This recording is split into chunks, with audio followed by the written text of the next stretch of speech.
We're going to hear from Steve Lerner next from SEIU, the architect of the Justice for Janitors campaign.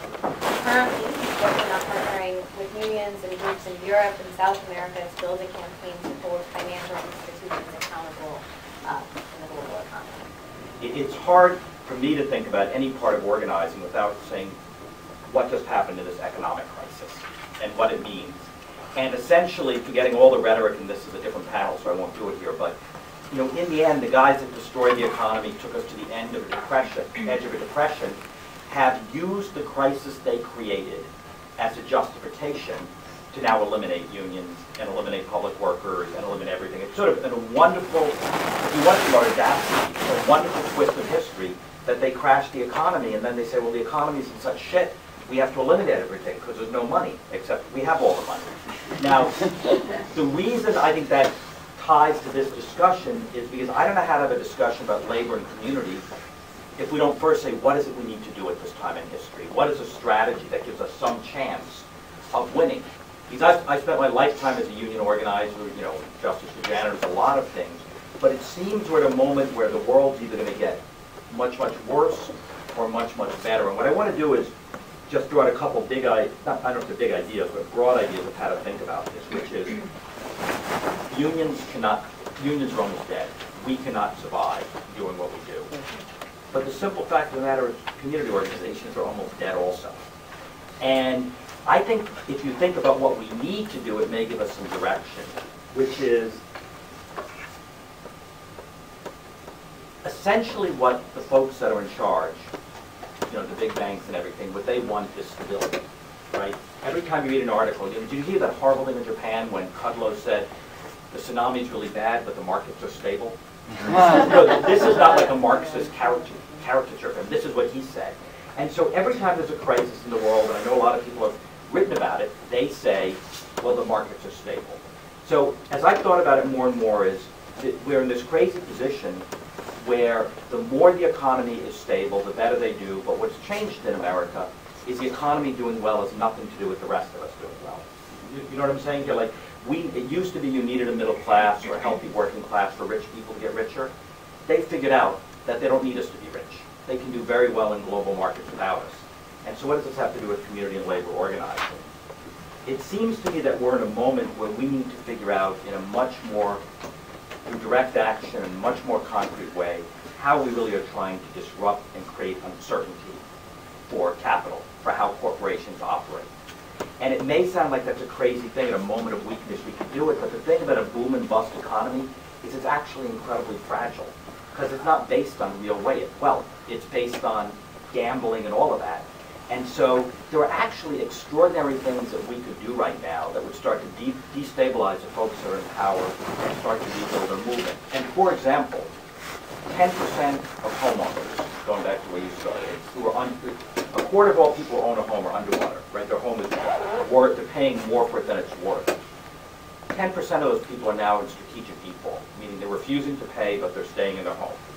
That's totally spontaneous, right? They figured out it takes a year to kick me out of my home because more foreclosures backed up. I'm going to stay, I won't pay.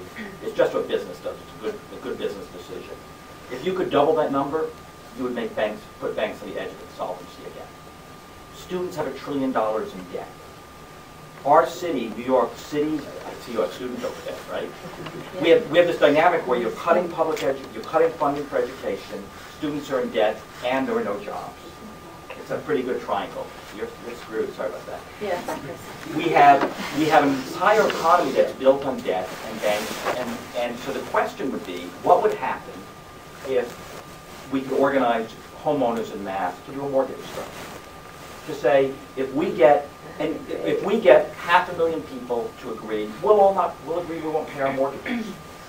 It would literally cause a new financial crisis for the banks, not for us. We would be doing quite well because we wouldn't be paying. It's students. We do live in our home.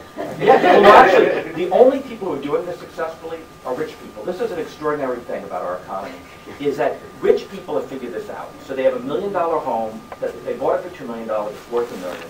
So they literally have a little manual, like you can get this from lawyers, to do the math. You stay in your home, while you're in your home and your credit's good, you buy a new one cheaper. Then you rent your home out for $5,000 a month, You make $60,000, then when they foreclose, and then you've already moved out, then when they foreclose, you've already made a profit for a year. Anyway, and then they convince regular people that it's bad not to pay your debts. So the four things I want to throw out as an idea, and then this will take us back to the community and other groups, is government is being strangled by debt, by Wall Street.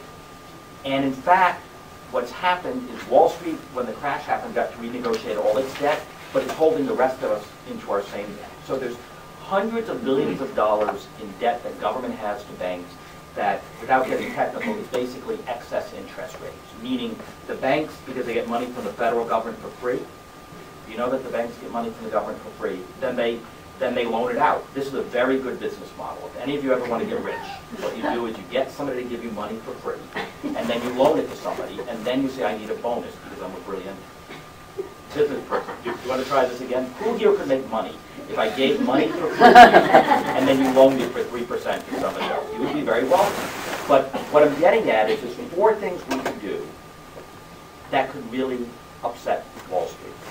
One is if city and state and other government entities demanded to renegotiate their debt because they're paying too much interest. And you might say, well, why would the banks ever do it?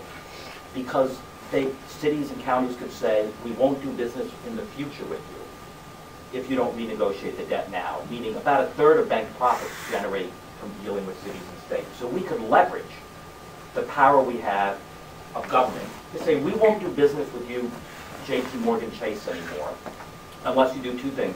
You reduce the price of our interest since your interest rate is down, and second, you rewrite the mortgages for everybody in the community so they can stay in their home.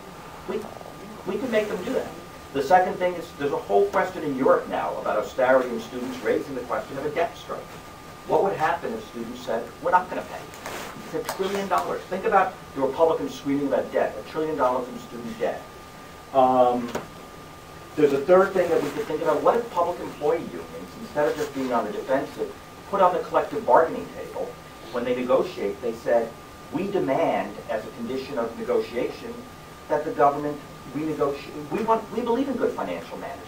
It's crazy that you're paying too much interest to your buddy, the bankers.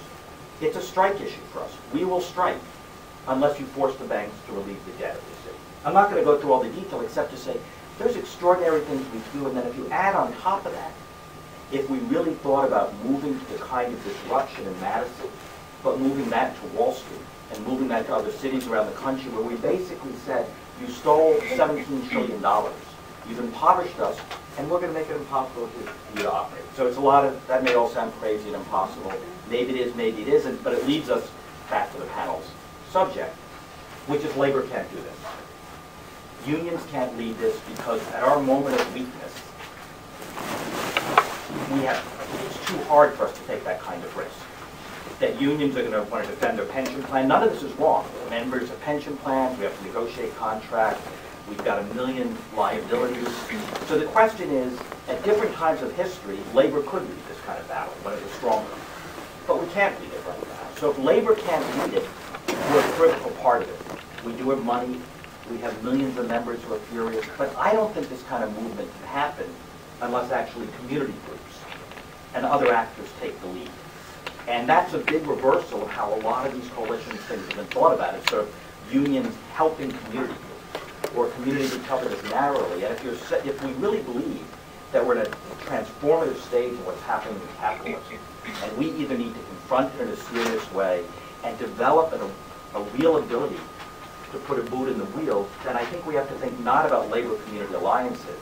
We have to think about how together we're building something that really has the capacity to disrupt how the system operates. And so I guess raise that we need to think about a whole new way of thinking about this, which is not as a partnership, but building something new. Because the bottom line is, as soon as a union gets sued, it's going to be terrifying. When we get an injunction that says, the union backs down.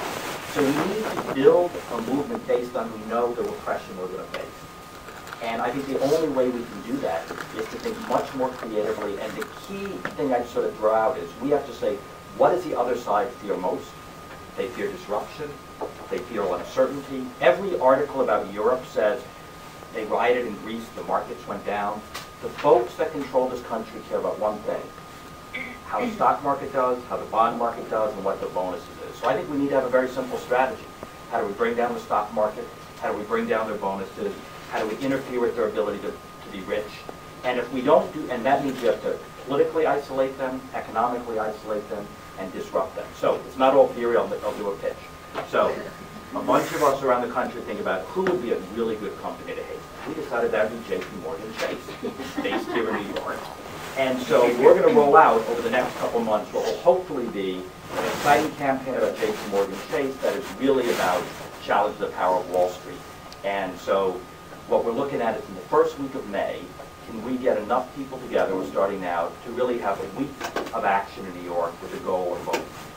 I don't want to give any details because I don't know which police agents are in the room, but the goal would be that we would roll out in New York the first week in May, that we would connect 3 ideas. That we're not broke, there's plenty of money.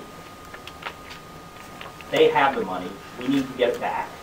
And that they're using Bloomberg and other people in government as the vehicle to try to destroy us. And so that we need to take on those both at the same time. And that we'll start here, we're going to look at a week of civil disobedience, direct action, all over the city, then roll into the JP shareholder meeting, which is they moved out of New York because they were afraid, I guess, to Columbus, where there's going to be a 10-state mobilization to try to shut down that meeting, and then looking at bank shareholder meetings around the country, and trying to create some moments like Madison, except where we're on offense instead of defense, where we have brave and heroic battles challenging the power of the giant corporations, and we hope will sort of inspire a much bigger movement about redistributing wealth and power in the country. And that labor can't do itself, that community groups can't do themselves, but maybe we can forge something new and different that can be brave enough and daring and nimble enough to do that kind of thing. So there's a few ideas there.